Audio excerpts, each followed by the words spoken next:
We all want to get better at, understanding people, right? Really figure out what's going on without needing a psychology degree. Yeah, absolutely. Without getting totally overwhelmed by theory. Exactly. So that's what we're doing today. We're diving into what Robert Greene talks about as the second language of human behavior.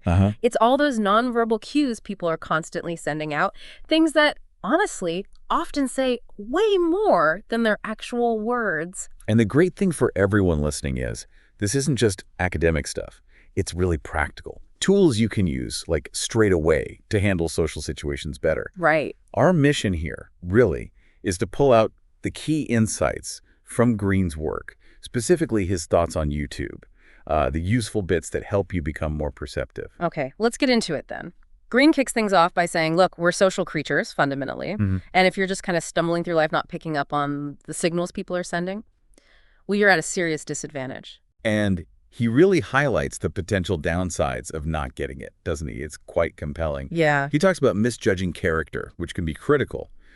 Hiring someone who seems great but isn't, or getting into relationships with people who aren't quite who they seem at first. Oh, yeah. Those mistakes can really sting, cause serious problems, even trauma sometimes from misreading things badly. Totally. And this leads to his core idea. Humans basically use two languages. They're the words we say. Which, let's face it, can be total BS sometimes. I can tell you I swam the channel this morning. Doesn't make it true. Exactly. Words can easily mislead. But then there's this whole other language, the nonverbal stuff.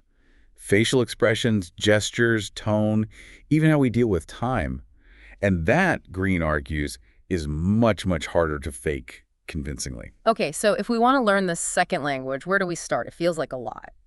Greene says start with the most obvious place, the face. We usually focus on the words, but what's the face telling us? And it's about the details, especially the eyes. He points out how genuine emotion like surprise or real excitement makes the eyes kind of open up more. Okay. But then there's the flip side. He talks about dead eyes. Have you heard that term? Dead eyes. Yeah, it sounds pretty bleak. What exactly does that mean? And, how do you know you're not just misreading someone who's maybe shy or just having a bad day? Are there other things to look for? That's a really important question, avoiding misinterpretation.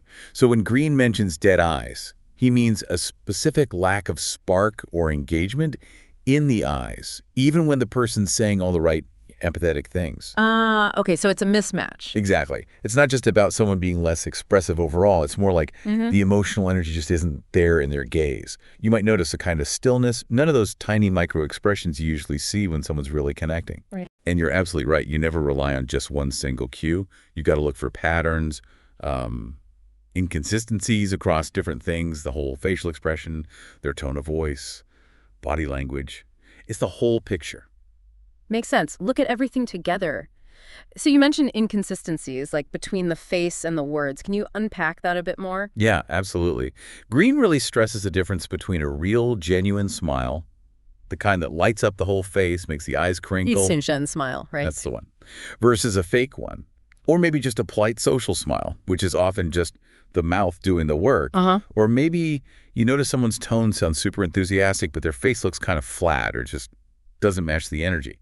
Those little discrepancies, they're gold mines of information. Yeah. When someone's genuinely feeling something, their whole face usually gets involved. It's actually pretty hard work to control all those tiny muscles, to put on a totally convincing false front. That difference between the whole face smile and just the mouth. Yeah, I can instantly picture examples of that. You just feel something's off sometimes, don't you? And it's probably that disconnect. Exactly. Now, you also brought up tone of voice. How important is that in the second language? Oh, it's huge. Because while some people, like actors maybe, get good at controlling their face, Greene says the voice is much trickier to consciously manipulate all the time. Yeah.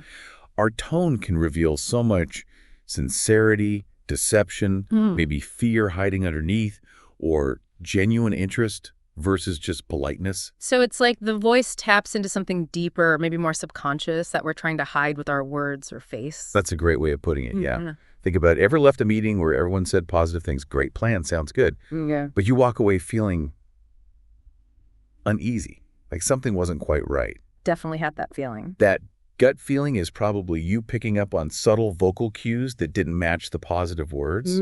Maybe a lack of real warmth, a hint of doubt, just a slight edge. I remember this one time, a colleague said yes to a plan. But there was this tiny hesitation, little downward dip in their voice. Instantly knew they weren't fully on board, even though the word was yes. Wow. It's those subtle things. Okay, so face, voice. What else should we be tuning into to become better observers? Well, Greene then shifts focus to actual actions and gestures. And interestingly, he really zeroes in on how people end interactions. Endings. Yeah. How someone says goodbye. In person after lunch, ending a phone call, even signing off an email. Huh. The way people exit, I can see that. Like, are they already halfway out the door while they're still talking to you? Exactly. Is the goodbye super quick, almost rushed, like they can't wait to get away? Or do they linger a bit, maybe add a final thought, seem like they'd be happy to chat longer? Right. Greene believes the way someone wraps things up tells you a lot about their genuine feelings about you, about the conversation. Were they eager to leave, or did they actually value the connection? That's really smart. It's not just the big dramatic stuff, but the little ways people finish things. Okay. What about when we're not face-to-face? Can we decode this stuff in, like, texts and emails? Oh, absolutely. You might think nonverbal cues are only in person, but the tone in writing can be surprisingly revealing. How so? You could often pick up on excitement or lack thereof, their emotional state, how interested they really are, even things like sentence structure, word choice, how quickly they reply. It all paints a picture. And Greene even gets into writing style as a clue to personality, right? He mentioned narcissism. That sounds fascinating. What should we look for? Yeah, that's an intriguing point he makes. He suggests that sometimes writing from people with, let's say, strong narcissistic traits might seem overly fancy or elaborate. Like lots of big words. Exactly. Maybe flowery language, complex sentences, name-dropping, Right. projecting an air of intellectual superiority. But if you look closer, the actual substance, the core ideas, might be kind of thin or empty. It's like the style is there to impress, rather than to communicate something truly meaningful. He even mentions columnist George Will as a possible example, someone whose style perhaps emphasizes vocabulary over substance, hinting at that trait. So yeah, when reading, don't just look at what's said, but how it's presented. Definitely something to think about next time I get a wordy email. Okay, so we've got faces, voices, actions, writing styles. Where does Greene take us next in understanding this second language? Next up is what he calls the language of time. Basically, how someone relates to time tells you a lot about them. You mean like whether they're always late? Yeah, punctuality is part of it. Are they consistently on time, respectful of deadlines? Or are they habitually late, always procrastinating? These patterns communicate quite a bit about their personality. I guess someone always late might seem like they don't respect other people's time. Precisely. It can signal deeper things, conscientiousness, reliability, maybe whether they're more focused on others' needs or mostly their own. That pattern of lateness can definitely give off a my time is more important than yours vibe. So yeah, these seemingly small things about time management, they add another layer to our understanding. Okay, this toolkit is getting pretty comprehensive. What about when things get tense? Like under pressure, say a job interview. Yeah. How do these cues play out then? Ah, yes, pressure situations. Greene finds these particularly revealing. In something like an interview, where everyone's trying hard to look good, Right, putting their best foot forward. it's often more telling to watch how they react when they're challenged, or ask something they don't know the answer to. So not just the answer itself, but the reaction to being put on the spot. Exactly. Do they try to bluff? Do they double down and pretend they know something they clearly don't? Or are they okay saying, that's interesting. I don't have direct experience with that, but here's how I'd think about it.